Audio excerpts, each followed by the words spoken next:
우리는 복 받기를 원합니다. 아멘. 복은 누가 줍니까? 그리고 또 복은 어떻게 받습니까? 또 복이란 게 뭡니까? 그리고 복을 받았을 때 그 그림이 나와야 되는데 어떤 게 정말 복이 넘치는 그런 건가? 복의 근원 강림하사 찬송하게 하소서. 한량 없이 자비하심 측량할 길 없도다. 복의 근원 강림하사 찬송하게 하소서. 하나님이 복의 근원이 된 줄로 믿습니다. 하나님 복 주실 자에게 복 주시는 거예요. 그리고 하나님께서 복 주시는 그 원리 원칙이 있어요. 그리고 하나님이 복을 주시게 되면 이게 복이구나라고 하는 것이 딱 보이게 됩니다. 오늘 우리가 읽은 신명기 28장 3절에서 6절 말씀에 보면 하나님이 복 주셨을 때 그거를 하나의 시 내지는 하나의 그림으로 표현해 놓은 거예요. 보면 3절에 성읍에서도 복을 받고 들에서도 복을 받을 것이며 그랬죠. 성읍복, 들에서 복, 장소인데요. 그 다음에 4절에 보면 내 몸의 자녀와 토지의 소산과 짐승의 새끼와 소양의 새끼가 복을 받을 것이며 그랬습니다. 그래서 그 자녀부터 해서 그 농사하는 거하고 그 다음에 가축하는 거하고 복 받는다. 5절에 보면 광주리와 떡반죽 그릇, 이거는 이제 그 음식이 굉장히 많이 남아나고 살림이 여유가 있어서 창고에 들여놓는 거죠. 그 6절에 보면 들어와도 복을 받고 나가도 복을 받고 집안에서도 복을 받고 또 사회생활이나 또 이렇게 나가서도 국가가 잘 되고 이런 복을 받는다 했어요. 그러니까 우리가 이게 복을 받으려면 그 사람이 잘 살려고 하면 잠을 잘 자야 되잖아요. 그리고 또 입맛이 있어야 되잖아요. 먹는 대로 건강하고 잠자는 대로 사람이 편안하고 건강하거든요. 그러니까는 복이 뭐냐 그러면은 복에 대해서요, 이 갈급함이 있어야 돼요. 그리고 너 복 받았냐 그러면 줄줄 나와야 돼요. 나는 이렇게 해서 성읍에서도 복을 받고 들에서도 복을 받고 나가다 들어받고 들어와도 복을 받고 막 나와야 됩니다. 더듬더듬거리고 그냥 오답 복이 아닌데 막 이런 거를 생각하고 이런 거 하면 안 되죠. 그러니까 이게 암송이 돼야 되거든요. 복 그러면은 신명기 28장 그럴 때 성읍에서도 복을 받고 들에서도 복을 받을 것이면 이게 나와야 돼요. 복이 뭔데 이래가지고 잘 기억도 안 나는데 이래가지고 밥 먹기 싫은데 복 받기 싫은데 이러면 이거 안 되는 거거든요. 그리고 이 복이라고 하는 것이 하나의 그림으로 딱 남아 있어야 됩니다. 내가 고향 그러면 고향집이 생각나고 딱 생각이 나는 거 아니에요? 우리가 행복했을 때 그림이 하나가 딱 생각이 나잖아요. 사진이 나오잖아요. 영상이 나오잖아요. 그리고 이거는 복 있는 상태, 하나님 복 주시는 상태에 대해서 그림이 딱 나와가지고 그냥 눈 감아도 딱 보여야 되는 거예요. 그리고 이게 지금 우리 현실이 돼가지고 하나님 나는 복 주셔가지고 이렇게 나는 복을 누리고 있습니다. 그래서 우리가 감사하고 또 찬양하고 이런 복 있는 상태 하나님께서 원하시죠. 지금 이스라엘 백성들이 이 모압 땅에서 요단강이 있는데 가나안 땅을 딱 보고 있는데 모세가 이제 난 죽어. 그러니까 고별 설교하면서 니들이 요단강을 건너서 가나안 땅에 들어가면 젖과 꿀이 흐르는 땅인데 하나님께서 약속하신 땅인데 그 땅에서 니들이 하나님을 잘 섬겨서 복 받기를 원해. 지금 이거 하고 있는 거거든요. 그러면서 자, 저 가나안 땅을 봐. 하나님께서 그렇게 복을 주실 거예요. 저 땅에서. 그렇게 하는 거예요. 그래서 이거는 우리가 연습을 많이 해야 되고요. 우리 마음에 그런 의지가 있어야 됩니다. 하나님 주시는 복을 사모하고 그래야 되는 거예요. 구원이라고 하는 것은 하나님이 단독으로 하나님의 그냥 결정으로 확 해버립니다. 그런데 구원받고 나서 이 사람이 얼마나 가나안 땅에서 복되게 살 건가라고 하는 것은 협력사항이에요. 하나님이 축복의 이런 약속을 한 것을 우리가 이행하면 축복이 오는 거고 우리가 저주받을 일만 골라서 하면 저주받는 거죠. 저도 몇십 년을 살면서 그 밥상에 앉으면 생각 없이 막 먹었어요. 그래서 어떨 때는 밤 12시에도 삼겹살 구워서 먹으면 되지. 그렇게 먹은 적도 있어요. 그걸 한번 김치찌개를 주면은 우리 집에는 하도 커가지고 막 한 그 뭡니까? 찌개 막 끓여가지고 하나를 주면 막 그걸 다 먹어야 되는 줄 알고 다 먹었어. 요새는 절대 그런 거 안 합니다. 딱 하면은 야채 먹는 거 따로 있어요. 토마토부터 시작해서 쫙 하고 그 다음에 이제 단백질, 식물성 단백질, 그 다음에 뭐 생선, 그 다음에 뭐 육류 단백질, 그 다음에 지방이 있는데 뭐 식물성 견과류부터 해가지고 이제 그걸 다 먹고 나면 이제 탄수화물은 상황 봐서 이제 조금씩 먹는 겁니다. 먹은 대로 나오는 겁니다. 뒤죽박죽 되거나 엉망으로 먹어버리면 무조건 손해예요. 밥 먹고 있으면은 30분 그냥 지나거든요. 그냥 앉아있거나 드러누워있거나 잡담하잖아요. 그냥 무조건 걸어가는 거예요. 그러면 소화가 술술 되고 역류성이 없어져. 역류성이 있긴 한데 별로 느끼는 건 없어요. 커피 먹으면 안 되는 줄 알았는데 커피 오전에 2잔 마셔도 별일 없어요. 그래가지고 걷기 싫으면은 기도 시간인데 내가 왜 기도 안 하지? 뭐 영하 15도 되면 옷잘 입고 장갑 끼고 마스크하고 가면 되더라고. 무슨 상관이 있어요? 기도 시간이요. 30분 기도하기 굉장히 어렵거든요. 그냥 길 가면서 그냥 기도하는 거죠. 요즘에는 뭐 마스크 쓰고 하니까 사람들 신경 쓸 일도 없고 아는 사람도 없으니까 기도 방해도 받지 않고 주로 없는 사람 없는 길 막 다니고 하니까 30분 돌아다니면 좋잖아요. 그럼 기도도 많이 하잖아요. 그게 운동이에요. 기본 생활인 거예요. 그리고 어제 주보 마감하기 전에 우리 교회 중에 성령 충만하자. 이거 이제 하는데 혼자 막 애를 쓰고 있는데 아직 좀 그런 것 같아요. 그래서 주보 마감하는데 그 성령 충만함 5대 실천사항 해가지고 순식간에 적어가지고 주보에다 넣어버렸어요. 그러면 이거 이렇게 해야 되는 겁니다. 제가 금요기도회를 하고 나면 옛날에는 그거 다시 영상에서 안 봤거든요. 근데 지금은 그냥 목양실에서 이렇게 켜놔요. 금요기도회. 그러면 설교도 제가 듣고 설교 제가 했지만 제가 몰라요. 그러니까 그때 다시 듣는 거예요. 그러면 이 사람이 누구지? 나 잘 몰라요. 지금 무슨 말인지 몰라요? 금요기도회 영상을 제가 들으면서 이 사람 설교했는데 이 사람 누구지? 나요. 내가 듣는 거예요. 우리 기도할 때 찬송하고 기도회 막 하잖아요. 그럼 뭐 기도를 한참 하는데 내가 이래 기도했나? 사실 저는 기억하고 하는 거 아니거든요. 원고 써서 가서 읽는 것도 아니고 그냥 막 한단 말이에요. 근데 이렇게 들어보면은 기도 시간이 뭐 우리 30분 1시간씩 찬송하고 기도하잖아요. 금요기도 시간에. 그럼 제가 그걸 듣는 거예요. 그러니까 하루에도 그거를 이렇게 재생을 시키면은 한 번 들으면 2번 들으면 계속 듣는 거예요. 그럴수록 성령으로 충만한 거예요. 제가 찬송 하나 배우기 굉장히 어렵습니다. 그래가지고 은혜. 그래서 그 은혜 받아가지고 그 찬송을 하고 나서 그러나 또 감사 찬송이 있더라고. 송경민.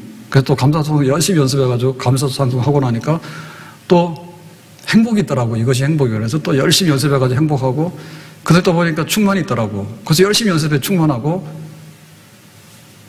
그러니까는 그 시간이 성령이 충만한 연습 시간이죠. 이 성령이 충만 안 할 수가 없죠. 가만히 있으면 뭐 할 거예요? 그러니까 우리가 하나님의 축복을 받는데 모세가 그랬어요. 고별 설교야. 니들 여기 지금 가나안 땅에 들어가면 하나님께서 이 축복을 약속해 놨는데 그거 꼭 받았으면 좋겠어. 그러면서 그리심산과 에발산이 있으니까 에발산은 황량한 산이거든요. 거기 가서 저주를 선포하라고 그러면 아멘 하면 이렇게 하면 저주를 받기 때문에 이 저주를 피하라 말이지. 그리심산은 나무가 좀 있어요. 그러니까 그리심산에서 축복을 선포하는 거예요. 그러면 이렇게 하면은 축복을 받는 거예요. 골짜기에서 레위인이 축복과 저주를 선포하게 되면 아멘, 아멘 하면서 그거를 가슴에 담는 거예요. 그 영상을 머릿속에 담는 거예요. 그래서 오늘 눈을 딱 뜨게 되면 내가 그리심산으로 올라가야 되는데 축복에다가 아멘 해야 되는데 에발산에 올라가가지고 저주에도 아멘하면 큰일 나는데 그거를 경험하도록 했거든요. 그래서 오늘 이 28장에 있는 말씀은 실제로 이 축복과 저주의 목록을 제시하고 있는 겁니다. 이제 축복의 산 그리심산으로 올라가라. 에발산 저주의 산에 올라가면 안 돼. 그러면 축복의 산에는 어떤 축복이 있는가? 들어오며 나가며 복을 받고 이렇게 있는 거죠. 성읍에서도 복을 받고 들에서도 복을 받고 있는 거죠. 그래서 우리는 이 축복에 대해서요. 정말 하나님께서 우리에게 복 주신다. 가나안 땅에 들어가게 되면 이미 가나안 땅에는 이 농경 문화가 발달해가지고 훨씬 더 삶이 굉장히 이 광야 40년을 걸어왔던 이스라엘 백성들하고는 비교가 안 될 정도로 굉장히 부유하고 잘 살고 있는 사람들인데 하나님께서 이 사람들을 실어서 쫓아내는 거예요. 그래서 이스라엘 백성들에게 이 가나안 땅을 넘겨주는 거예요. 그러니까는 이 가나안에 있는 사람들이 쫓겨났는데 그 쫓겨난 사람들의 축복의 방식이나 삶의 방식을 그대로 답습해가지고 하면은 또 쫓겨나는 거예요. 안 되는 거예요. 그래서 하나님께서 하나님을 섬겨 가나안 땅에 바알신이라든지 몰렉신이라든지 잡다한 신들이 많은데 그것 한눈 팔면 안 돼. 그리고 하나님 섬길 때는 하나님께서 축복하시는 그 원리 원칙이 있으니까 그대로 할 거야. 니들이 말씀대로 계약대로 해야 돼. 그렇게 살도록 하나님께서 이게 알려주시는 거죠. 우리가 여기에 눈을 떠야 되는 거예요. 자, 그렇게 되면은 이제 하나님께서 축복의 비결을 알려주셨는데 그 축복의 비결이 뭐냐면 1절에 이렇게 되어 있습니다. 내 하나님 여호와의 말씀을 삼가 듣고 그랬어요.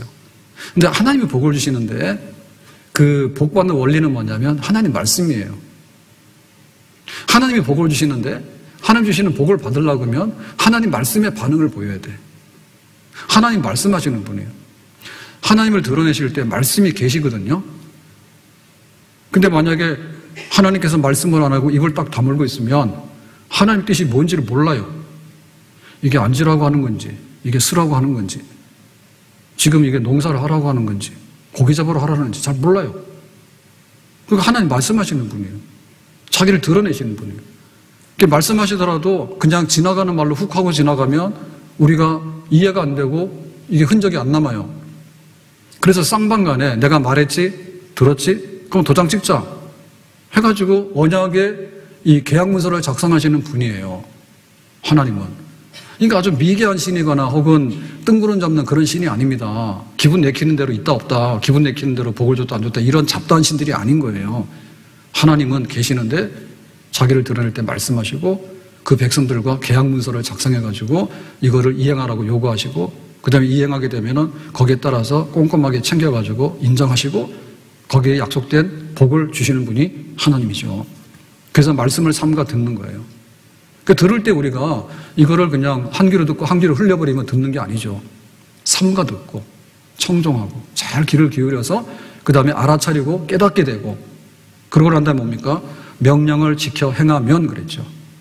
명령이라는 얘기는 그 내가 자작으로 해서 하는 행위가 아니고 하나님께서 요구하는 것인데 이거는 하라라고 하는 이게 행위를 요구하는 거죠. 요렇게 살아라.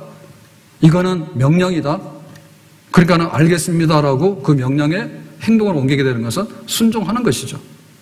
그러니까 말씀을 듣고 행동으로 옮기는 삶, 그것이 축복. 성읍에서도 복. 말씀을 듣고 행동으로 옮기는 생활이 들에서도 복. 말씀을 듣고 행동으로 옮기는 생활이 자녀들에게도 복. 말씀을 듣고 행동으로 옮기는 생활이 농산물 소출도 복. 말씀으로 듣고 행동으로 옮기는 생활이 들어와도 복을 받고 나가도 복을 받는 복. 그렇게 바뀌어지게 되는 거예요, 복으로. 그러니까 우리 하나님께서 이 말씀하신다라고 하는 것에 대해서 우리가 그 말씀이 명확하고 분명한 것이라고 하는 것을 우리가 알고 거기에 따라서 하나하나 하나님이 원하시는 삶을 증거로서 내밀어야 되는 겁니다. 거기에 충성하는 거죠, 우리가. 그런데 바알신을 섬기게 되면 바알신은 어떻게 되냐면 예를 들면 몰록신을 섬기잖아요. 그러면 몰록신에게 잘 보이기 위해서 어떤 일을 하냐면 몰록신한테 내가 모든 것을 바치겠습니다 하면 몰록신이 많이 주는 거예요. 그러니까 내가 가지고 있는 거에서 자기 자식을 불태워드리는 거야. 자기 복 받으려고. 근데 그런 거 많이 해요. 네? 비가 안 오잖아요. 그럼 막 기우제를 지내잖아. 그럴 때 안 되면 별짓 다 하잖아요. 옛날에 우리나라도 순장 이런 게 있었습니다. 주인이 죽으면 집안에 있는 식소를 다 함께 갖다 묻어버리는 거야. 이거는 아주 무식하지, 그죠? 근데 그럴 듯 하잖아요. 몰록신이여, 우리에게 복을 주세요. 내가 있는 거 그냥 내 자식도 불태워도 되니까 그렇게 그냥 확 복을 주세요. 그 자기의 욕심이고 욕망이죠. 바알신이 이 가나안 땅의 주요 신이거든요. 지배적인 신이에요. 왜냐하면 농사를 짓고 목축을 하거든요. 그러니까 이 농사와 목축이라고 하는 것은 소출의 문제예요. 소출의 문제는 뭐냐? 번식의 문제예요. 번식과 그 다음에 다산, 그 다음에 풍요로운 생산, 이거라면. 그러니까 이거는 그 남녀 간의 이런 접촉을 통해 가지고 자식이 생기거나 혹은 짐승들도 새끼가 번성하게 되거나 혹은 농작물도 이렇게 결실하려고 하면 꽃이 있고 알맹이가 있어가지고 이게 수정이 되거나 해야지 이게 생명과 번식이 늘어나게 되는 거예요, 원리가.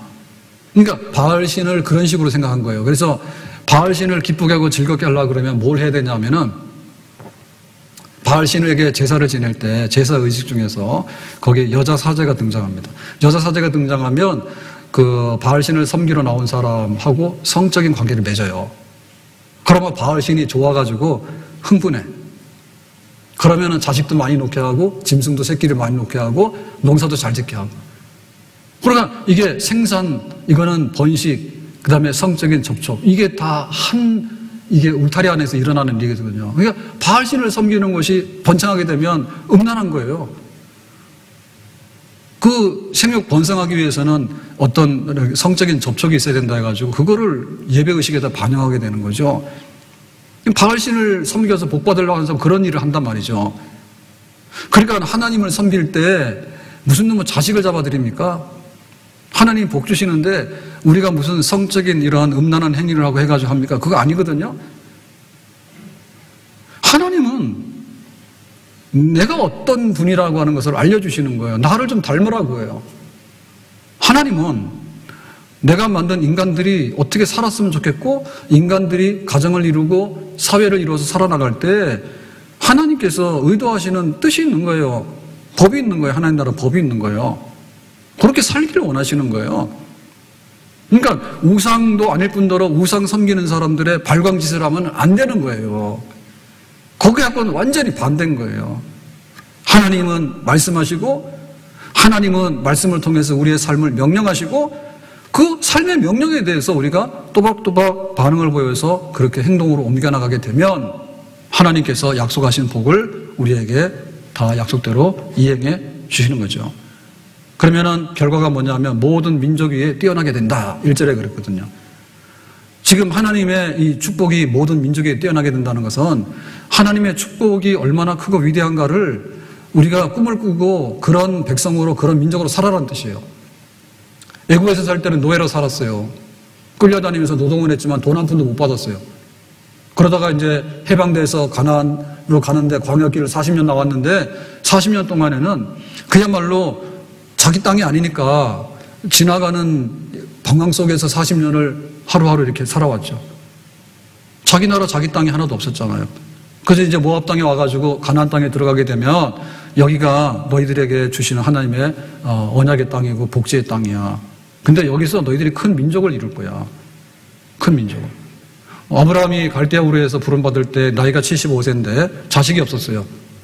너무나 미미하죠. 근데 하나님께서 가나안 땅으로 가라? 그러면 이름이 창대하게 되고 큰 민족을 이룰 거라고 그랬잖아요. 그렇게 되잖아요. 그러니까 하나님께서 너희들에게 복을 줄 테니까 너희들이 이제는 큰 민족에 대해서 가나안 땅을 차지하게 될 것이고 가나안 땅을 기반으로 해서 전 세계에 하나님의 나라를 건설하는 그런 축복의 백성이 되고 위대한 백성이 될 것이야 라고 해요. 그러니까 우리가 복을 받는 것은 개인적으로도 복을 받지만 복을 받는 것은 국가 단위로 민족으로 복을 받아서 전 세계에 희망과 낙관과 복지를 제공할 수 있는 그런 백성으로 쓰는 거거든요. 그래서 우리가 하나님을 믿을 때 정신 차리고 마음을 다하고 뜻을 내고 힘을 다해서 하나님 믿어야 돼요. 근데 하나님께서 약속하신 것이 있는데 너희들에게 큰 민족을 이루어서 전 세계를 하나님의 땅으로 바꾸면서 하나님의 축복의 세상으로 바꾸기 원하는데 너희를 쓰기를 원하기 때문에 하나님 섬기는 것은 하나님이 주시는 복을 누리면서 그 복을 세상에다가 전달하는 거죠. 그러니까 우리가 여기서 큰 뜻을 가져야 되는 거예요. 이거는 기복신앙이 아닌 거예요. 기복신앙이라고 하는 것은 뭐냐면 기복신앙이라는 것은 내가 원하는 것들을 갖고 싶어서 몸부림치는 게 기복신앙인 거예요. 근데 하나님 주시는 복은 뭐냐면 하나님이 의도하는 인간, 하나님이 의도하는 가정, 하나님이 의도하는 마을, 하나님이 의도하는 사회, 하나님이 의도하는 국가, 하나님이 의도하는 하늘과 땅 안에 있는 이 지구상에 있는 모든 것들이 하나님의 복으로 채워지기 원하는 거예요. 거기에 대해서 우리가 큰 기대와 소망을 가지고 사는 것이죠. 자, 그렇다면 하나님의 복은 어떻게 우리에게 임하는가에 대해서 특징적인 것을 설명하고 있는데요. 2절에 보면 이렇게 설명하고 있습니다. 내 하나님 여호와의 말씀을 청종하면, 듣고서 이제 행동을 옮기잖아요. 이 모든 복이 내게 임하며 그랬죠. 복이 임한다는 거예요. 임한다는 얘기는 밑에서 올라간다는 얘기예요? 아니면 위에서 이렇게 내려온다는 얘기예요? 임한다는 거는 이렇게 오는 거예요. 비가 올 때 이렇게 오잖아요. 하나님의 복이 이렇게 임하는 거예요. 거꾸로 하는 게 아닙니다. 그러니까 임한다고 하는 것은 뭐냐면 복 있는 그릇이 있으면 복 있는 그릇에다가 이렇게 담기는 거예요. 복에는 그래 담기는 거예요. 뭐 우리가 막 이렇게 야단을 치고 자식들을 불태워 드리고 그 다음에 막 광나는 짓을 해가지고 신들이 정신이 빠져가지고 흥분해가지고 그러면 니들 막 가축이 번성하게 되고 이런 조잡한 일, 이런 황당한 일, 이러한 아주 혼란스러운 일 그런 거 하면 안 되는 거예요. 가만히 있으면 오는 거예요. 때로는 이슬비가 필요할 때 이슬비가 오는 거고 때로는 장마비가 필요하면 하나님께 장마비를 확 부어주시는 거고 그런 거죠. 네, 자고 나면은 하나님께서 복을 탁 주셔가지고 아침에 딱 나가니까 택배가 와 있잖아. 하나님께서 복을 배달했으니까 우리가 복을 받아들이면 되는 거죠. 그런 상태. 그렇게 임한다겠죠. 그러니까 이 임한다고 하는 것은 뭔가 하면 이 복이라고 하는 것이 이렇게 무릎을 꿇고 이렇게 사모하는 마음으로 이렇게 꿇어 있는 상태가 복이거든요. 그게 복이 임하는 거예요. 하나님 앞에 무릎 꿇는 거예요. 하나님 옆에 겸손한 거예요. 하나님께서 명령하시는 대로 이행을 하고 그렇게 겸손하게 그렇게 앉아 있는 거예요. 그러면 하나님께서 거기에 복이 이렇게 전달해서 임하도록 한다 이죠. 포도나무 가지를 보면 가지가 복을 받으려면 포도나무에 잘 붙어 있으면 돼요. 근데 잘난 척 해가지고 가지 꺾어가지고 혼자 돌아다니고 그러면은 그냥 말라서 쓰레기통. 목자하고 양의 관계도 보면은 양들이 목자의 품 안에서 가만히 있으면은 다 돼요. 잘난 척해서 다 뛰어넘어서 나가거나 혹은 한눈 팔고 길 잃어버리고 그러면은 망하는 거예요. 하나님의 축복도 그런 거예요. 그러니까 우리가 그 그릇이 문제이고 됨됨이가 문제인 거예요. 그렇게 살면은 하나님이 약속하신 복이 이렇게 소로록 내리는 거죠. 그렇게 복이 내리는 거죠. 그래서 절대로 이 복은 뒤죽박죽이 되거나 엉망진창이 되거나 막 경쟁적으로 줄 서가지고 쇠치기 해서 가로채거나 뭐 어떤 그런 요술을 부리고 재주를 부리고 그럴 필요가 없는 겁니다. 그렇게 되는 것도 아니고요. 사울과 다윗을 보면 이게 운명의 역전이 됩니다. 사울이 먼저 복을 받았거든요. 잘생기고 인기가 있잖아요. 그 왕이 됐단 말이에요. 그런데 하나님께 버림받았어요. 왜 그러냐? 하나님의 말씀을 반대로 하는 거예요, 항상. 제사 드리지 말고 기다리라고 하면 제사 드려버리고 아말렉 치라 그러면 치는 척 하다가 뒤로 먹어보려고 갔다가 숨기기도 하고. 다윗이 골리앗을 이기고 나오니까 다윗이 의심이 돼가지고 시기 질투해가 다윗 죽이려고 따라다니고. 하지 말라는 짓만 골라서 하거든요, 사울이. 그러니까 하나님께서 복을 주셨다가 에이 안 되겠다 해서 그냥 걷어가시죠. 하나님 복을 주셨다가 임했다가 이 복이 떠나가지. 그 버림받은 사울은 비참하잖아요. 악령이 들어가게 되고 나중에 전쟁 때 나가 죽잖아요. 하나님께서 이렇게 그러면 이스라엘의 왕 세울 사람이 누군가라고 봤더니 다윗이 있는 거예요.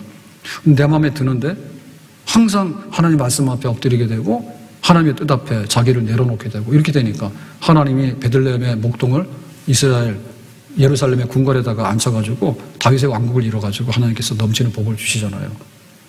너무나 차이가 나죠. 사울은 복 받으려고 난리 법석을 했는데 망한 사람이고 다윗은 무릎 꿇고 하나님을 바라보고 있으니까 복이 쫄쫄 따라오르죠. 욥이 복을 받은 사람입니다. 그랬더니 사탄이 막 시기질투해가지고요. 하나님 욥에게 준 복은 무효예요. 하나님 뭐를 잘 몰라서 그런 거예요. 욥의 본성을 모르셔서 그래야 돼요. 한번 시험 한번 해볼까요? 해봐라 했지. 그래가지고 불같은 시험을 당하고 욥이 뒤집어졌지 않습니까? 근데 욥이 변함이 없는 거예요. 하나님 앞에 살아왔던 삶에 대해서 변함이 없는 거야. 그러니까 나중에 하나님 그러잖아요. 욥이 무슨 문제가 있냐? 없잖아. 그러니까 다시 욥에게 갑절의 복을 주시죠. 사탄이 와서 흔들어도 하나님께서 복 주실 만한 사람에게는 잠시 잠깐의 시험은 있지만은 제대로 돌려가지고 갑절의 복을 주시는 것이 하늘로부터 임하는 하나님이 내려보내서 주소를 정해서 누구에게 가서 이런 복을 주라고 하면은 복은 거기에 따라서 오는 것이죠. 아멘? 솔로몬이 태평성대를 이루었어요. 제일 먼저 한 게 뭔가 하면 기브온 산당에 올라가서 1,000번제를 드렸습니다. 예배 드렸습니다. 하나님께서 기특해가지고 야 너 기도해봐라 그랬더니 기도를 하는데 선악을 분간하는 지혜를 주세요라고 하는 거예요. 재판해야 되는데 이거 엉망이 됐으니까 하나님의 공의를 회복할 수 있도록, 다시 말하면 하나님의 말씀이 법이 되는 우리나라가 다시 회복됐으면 좋겠다고 그런 기도를 하니까 하나님께서 놀래가지고 야 부귀와 장수와 승리와 명예와 이런 거는 왜 안 구하냐, 그런 거 다 줄게 라고 해서 주잖아요. 근데 솔로몬이 복 받으려고 이렇게 난리친 사람이 아니에요. 예배 드리는 사람, 하나님 앞에 무릎 꿇는 사람에게 복을 주시고, 기도하는데 먼저 그의 나라와 그의 의를 구하는 자에게 복을 주시는 줄로 믿습니다. 아멘? 그러니까 복 받을 일을 해야 되는데, 복 받지 못하는 일을 하고 다니는 거예요. 열심히 복 받으려고 다니는데. 다니면 다닐수록 이 사람은 복을 떠나가는 거예요. 하나님 앞에 나와서 예배 자리에 앉아서 하나님 말씀을 묵상하고 깨닫고 그렇게 내가 삶으로 실천하고 명령이니까 하나님과 했습니다라고 보고서를 내고 그렇게 또박또박 나를 세워나가고 우리 가정을 세워나가고 우리 사회를 세워나가게 되면 하나님께서 약속하신 복이 우리에게 찾아와서 절대로 하나님이 보내시는 택배는 중간에 누가 가로채거나 배달사고가 안 일어난다. 반드시 하나님께서 복 주시기로 작정한 사람에게는 복이 들어와서 그 복이 넘쳐나게 되는 줄로 믿습니다. 그래서 하나님께서 너희들 복 받은 거 한번 펴봐라 해가지고 편 게 오늘 이 그림이에요. 자, 오늘 가서 말씀 3절에 보니까 성읍에서도 복을 받고 들에서도 복을 받을 것이다. 그러니까 이건 장소죠. 성읍은 도시고 화려하고 사람이 많이 살고 그 다음에 들이라고 하는 것은 한적한 곳이고 외딴 곳이고 사람들 없는 곳이고 따라서 인기도 없고 무명하고 이런 데죠. 근데 우리가 생각해 볼 때 뭐예요? 성읍에서 복이 있을 것 같잖아요. 근데 복 없는 경우도 굉장히 많습니다. 소돔성은 그 시대에 잘 나가던 번영하는 도시예요. 불타서 망해버렸죠. 죄만 지으니까 하나님께서 불질러버렸잖아요. 다 태워버렸잖아요. 바벨탑이 뭡니까? 바벨탑이 거대한 도시입니다. 벽돌을 구워가지고 높이까지 건축할 수 있는 신기술을 동원해가지고 세운 신도시예요. 이거 하나님 대적하는 거예요. 그러니까 하나님께서 다 무너뜨리고 저주했잖아요. 그러니까 성읍이 복을 주는 게 아니라니까요. 하나님의 말씀대로 살아가는 사람들이 건설하는 도시가 복을 받는 거죠. 아멘? 그럼 여기 들은 뭡니까? 들은 산골짜기고 외딴 곳이거든요. 여기는 복이 없을 것 같잖아요. 근데 하나님 복 주시면 거기가 복인 거예요. 그래서 우리가 잘 사는 사람, 진짜 잘 사는 사람 보면 도시에서 뭐하러 스트레스 받습니까? 섬 하나도 내가 다 사면 되지. 예? 섬 하나도 내가 다 사면 되는 거고. 한적한 곳에 가서 평화롭게 얼마나 넉넉하게 잘 살아요. 그럼 복이죠. 그러니까 이 장소의 문제가 아니라니까. 복 받으러 메뚜기처럼 뛰어다니지 말란 말이에요. 여기 갔다 저기 갔다. 나를 보라고. 지금 여기에 그 나라와 그 의가 이루어지도록 하는 하나님의 명령이 나에게 이루어지는 걸 보란 말입니다. 앉아있는 자리가. 자꾸 자리 탓을 하는 거예요. 하나님의 복은 우리의 자리 탓이 아닌 거예요. 내가 그 자리에서 어떻게 사는가가 문제인 거예요.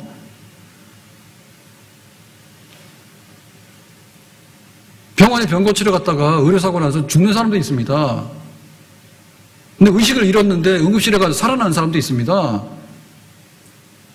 어떻게 그거를 처리하는 것 따라 다른 거예요. 흉가라 해가지고 흉한 일만 벌어집니까? 예수님 모시고 살게 되면 복 있는 집이 될 수 있는 거죠. 하나님과 관계 문제라니까. 두 번째 복의 그림은 이런 거죠. 몸의 자녀와 토지의 소산과 짐승의 새끼와 소아양의 새끼가 복받는다. 이거 보면 삼중복인데요. 자녀들이 집안의 노동력이고 가문의 본성이잖아요. 그 다음에 토지의 소산이라는 것은 농가 밭에다가 곡식을 심으면 소출이잖아요. 그 다음에 여기 짐승들은 목축하잖아요. 그러니까 이 세 가지가 다 골고루 복을 받는 거죠. 그러니까 하나님이 주시는 복은 무슨 업종에다 무슨 일을 하더라도 다 잘 되는 거예요. 하나님 복 주시면 그렇게 돼요. 근데 만약에 하나님이 트라우마 가서 복을 안 주시면 뭐냐면 자식도 안 되거나 농사가 안 되거나 짐승들이 다 병들어 죽거나 다 그렇게 되는 거예요. 그러니까 우리가 무엇을 할 것인가에 대해서도 너무 우리 재주를 부릴 필요 없는 거예요. 블루오션이 있고 레드오션이 있다잖아요. 근데 복 받는 사람은 어떻게 보니까 이런 일을 해서 복을 받는 거야. 근데 또 사람들이 복 받는 데에서 너도 나도 다 들어갔어. 지금 마스크 이런 건 마찬가지잖아요. 코로나 때 마스크 없어가지고 난리가 나니까 막 해서 마스크 공장 막 세웠단 말이에요. 근데 싹 유행이 지나가 보니까 백신을 지금 누가 맞습니까? 지금 코로나 백신을. 그때는 난리 쳤잖아요. 그냥 모르는 거예요. 내가 어떤 일에 손을 대야 될 것인가도 중요하지만 이 손을 대는 사람이 농사를 하든 바다에서 고기를 잡든 산삼을 캐러 다니든 간에 업적이 문제가 아니라니까. 하나님이 나를 기뻐하셔가지고 내가 어느 곳에서 무슨 일을 하더라도 복 주시는 사람이 되는 것이 문제지, 내 직업 자체가 이거냐 저거냐 탓도 있지만은 내가 그 직업을 가진 사람의 문제가 더 중요한 겁니다. 이거에서 잘 되는 사람은 저거에도 잘 되고 저거에 잘 되고 또 다른 거에도 잘 되는 거예요. 아멘? 하나님 앞에서 늘 내가 말씀대로 살아가는가, 장소에 불문하고 내가 어떤 일에 손을 대는가 불문하고 하나님께서 기뻐하시는 사람이 먼저 되면 하나님께서 농사를 짓든 가서 짐승을 키우든 간에 이것도 잘 되고 저것도 잘 되는 그런 복된 하나님, 우리에게 복을 주시는 줄로 믿습니다. 자, 세 번째 그림에 이걸 보게 되면 5절에 있게 되어 있습니다. 광주리와 떡반죽 그릇이 복을 받는다 했어요. 이거는 뭔가 하면 남았다는 얘기죠. 노예들은 일 실컷 하고 돈 못 받았죠. 배고팠지. 광야 40년 동안에는 하늘에서 만나가 내렸잖아요. 근데 해가 나서 늦잠 자고 나가면 없어졌어. 주일날 예배 안 드리고 이렇게 거들어 나가면 주일날은 또 만나가 없어. 욕심 생겨가지고 오늘 많이 가져오면 그 다음날 보면 썩어서 또 못 먹어. 그러니까는 광야에서는 딱 하루치 양식만 또박또박 하나 주시는 거예요. 이것도 은혜죠. 근데 이 가나안 땅에 들어오게 되니까 농사를 짓고 막 가축들을 키우고 그러니까 남는 게 많은 거예요. 부유해서. 이게 이제 표현이 광주리하고 떡반죽 그릇입니다. 남는 게 많다. 풍요롭다는 얘기죠. 하나님께서 저주하시면은 굶어 죽어요. 하나님께서 복을 주시면 우리의 것들이 남아가지고 이웃들에게도 주게 되고 또 필요한 모든 사람에게 축복을 전달할 수 있는 복 있는 사람이 될 수 있는 줄로 믿습니다. 하나님의 복 주심에 대해서 우리가 얼마나 넉넉한가. 오늘 밤에 내가 고기를 잡으려고 그물을 던졌는데 고기 못 잡았단 말이에요. 근데 깊은 곳에 가서 그물 던지라니까는 찢어질 만큼 잡혔단 말입니다. 하나님께서 부유케 하시면은 기근의 때도 먹을 게 있는 거예요. 하나님께서 저주하시면은 돈 많죠? 돈 많은데 나랑 무슨 상관이 있어요?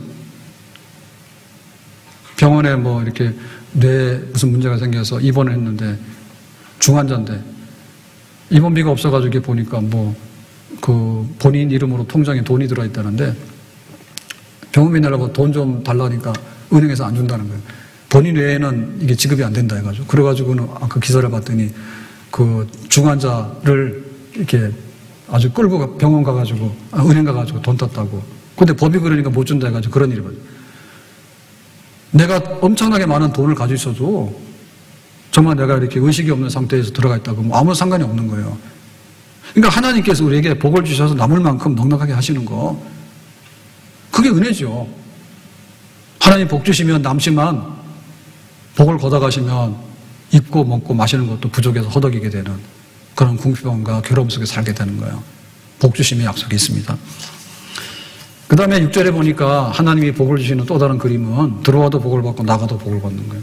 들어오는 건 집 안에 있는 거죠. 나가는 건 바깥에 사회생활하고 직장생활하고 사업하는 거죠.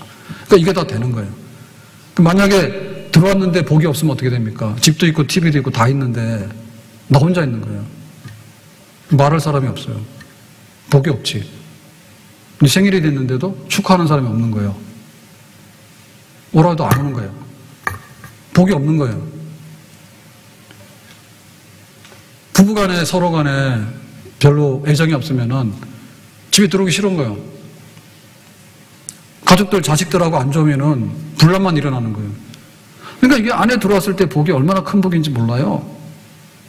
시편 128편에 그 안에서 누리게 되는 이런 복을 이렇게 표현하고 있습니다. 1절, 여호와를 경외하며 그 길을 걷는 자마다. 걷는다는 얘기는 생활이 하나님을 예비하면서 그렇게 살아가는, 약속 2절에 손이 수고한 대로 먹을 것이라. 자기가 일하는 만큼 먹는다는 얘기는요, 굉장히 큰 겁니다.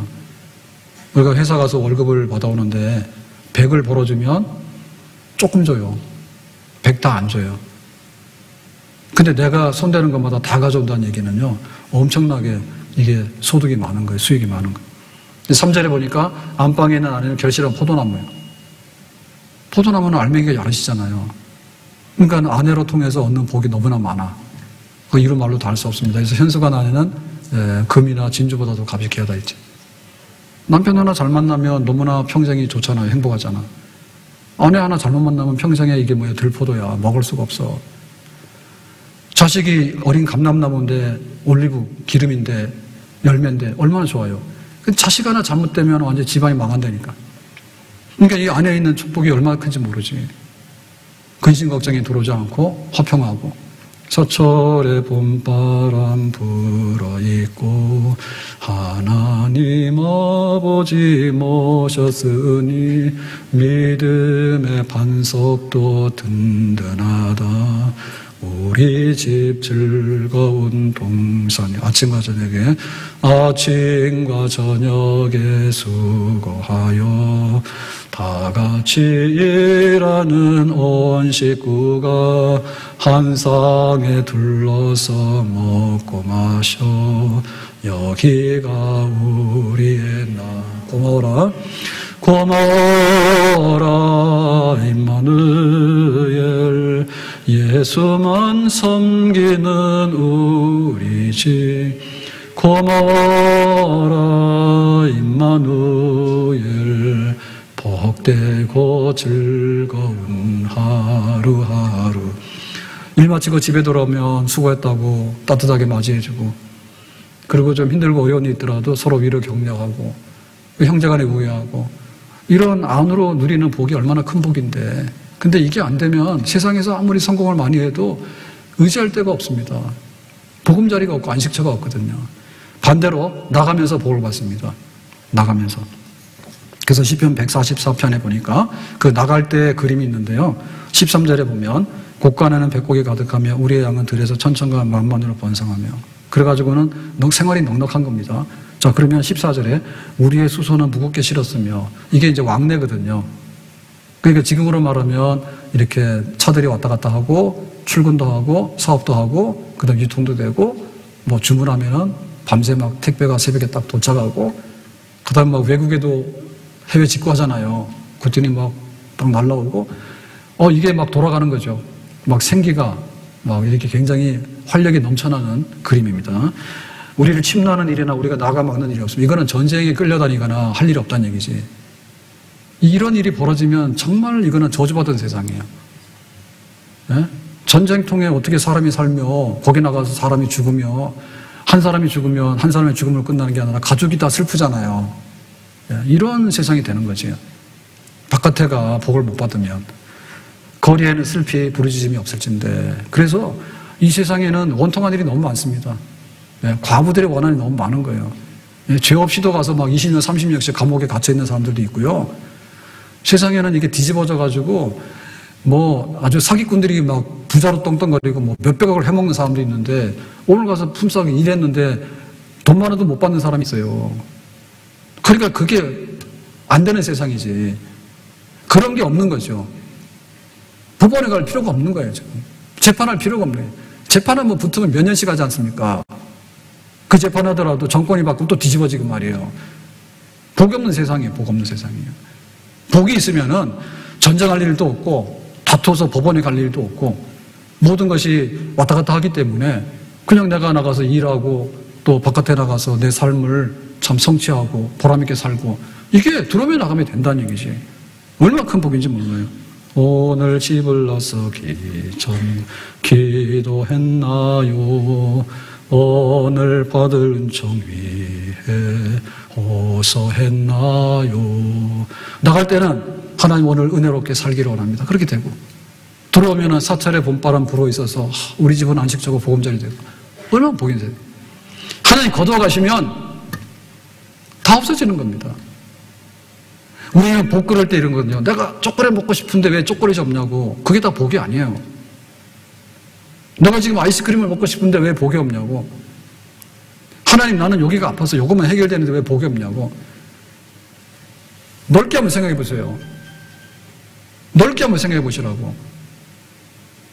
하나님이 복 주시는 것들이 골고루 만족이 돼야지 우리가 복이 있는 거거든요. 하나님께서 이런 복을 약속하시고 우리에게 초청하시는 거예요. 내가 너희들을 구원했어? 그런데 너희들이 가나안 땅에 들어가면 복받은 백성으로 큰 민족을 이루게 될 것이야. 너희들에게 이런 복이 임할 것이야. 이 복을 받기를 원해. 그때는 정신을 차려. 에발산 가면 안 돼. 저주의 산에 올라가면 안 돼. 그리심 산으로 올라가라고. 축복의 산으로 올라가라고. 거기 어떻게 올라갑니까? 눈치로 올라갑니까? 우리 마음에 소원이 있어서 우리가 발버둥을 칩니까? 자식을 불태워야 됩니까? 그렇게 안 된다 얘기죠. 하나님께서 이렇게 원하시는 삶이 있기 때문에 그 계명의 말씀을 따라서 계약 문서에 따라서 나 자신을 다스리고 우리 가정을 다스리고 교회를 다스리고 우리 이웃을 다스리면서 하나님의 말씀이 지배받는 그런 뜻대로 살아가는 그런 삶 속에 하나님께서 약속하신 복을 골고루 주셔서 성읍에서도 복을 받고 한적한 시골 구석에서도 복을 받고 집에 들어와도 평안함을 누리고 복을 받고 나가도 활력 있게 출근도 하고 아이들이 가방 메고 학교도 가고 사람들이 여행도 다니고 그런 세상이 되는 거고 자녀들이 복을 받고 농산물이 복을 받고 가축들이 복을 받고 손드는 것마다 장소에 구분 없이 복된 세상이 있는데 너희들이 그렇게 하는 대로 내가 약속을 이행해서 복을 주실 것이다 했거든요. 아멘? 하나님 외에는 복 주실 분이 없다. 하나님이 복 주신 약속하신 원리 원칙 외에는 우리가 뒤집어서 복 받을 방법이 달리 없는 거예요. 하나님 섬기는 일이 복된 생활의 연속입니다. 우리가 관심을 가져야 됩니다. 짝퉁이나 사이비 가지고 자꾸 하면은 흠만 나게 되는 거예요. 하나님이 복 주시는 원리 원칙을 따라서 그것이 나의 삶이 되도록 하는 거예요. 암송하는 거예요. 날마다 입으로 시인하는 거예요. 날마다 기도하는 거예요. 그러고 나 깨닫는 대로 그렇게 살아보는 거예요. 하나님께서 주신 대로 채워나가는 것이에요. 아멘? 하나님은 넉넉하게 우리에게 복을 예비하신 분인데 하나님 복 주심에 대해서 사모함으로 인해서 다시 한번 우리가 영으로 깨어날 수 있기를 원합니다. 이 세상도요, 못 사는 나라는요, 세금도 안 내요. 그렇지만 법도 없어요. 되는 것도 없고 안 되는 것도 없고 전부 다 안 되는 일이에요. 근데 잘 사는 나라로 가면 질서가 있어요. 법이 무서워요. 법이 무서워요. 그리고는 세금도 많이 내요. 그리고 사람들도 수준이 엉뚱한 짓을 하게 되면 거기에 끼어서 살 수가 없어. 그게 잘 사는 나라 특징이잖아요. 그러니까 우리가 하나님의 나라에 속한 하나님 백성인데 우리 하나님은 우리를 굉장히 복된 백성으로 거룩한 백성으로 복 주시기 원하는 분인데 우리 하나님에게 속해서 하나님 주시는 복을 누리기 원하는 세상의 나라보다도 더 높은 곳에 있는 하나님의 나라의 복으로 채워지는 그런 복받은 백성 다 될 수 있기를 주님의 이름으로 축복합니다. 기도합니다. 오늘 주신 말씀과 같이 하나님은 복의 근원, 하나님은 복을 명령하셨고 복을 이행하는 자에게 복이 배달되도록 하셨는데 이 약속의 말씀이 가나안 땅에 들어가서 그렇게 되기를 바랐던 모세의 설교처럼 우리에게도 이렇게 경험되어지고 또 누리게 되는 복이 되기를 원합니다. 우리의 믿음 생활을 나의 기업으로 알고 복받는 생활로 알고 가정에서나 일터에서나 복이 넘쳐나는 삶으로 우리를 채워주시기 원합니다. 주 예수님 이름으로 기도합니다. 아멘.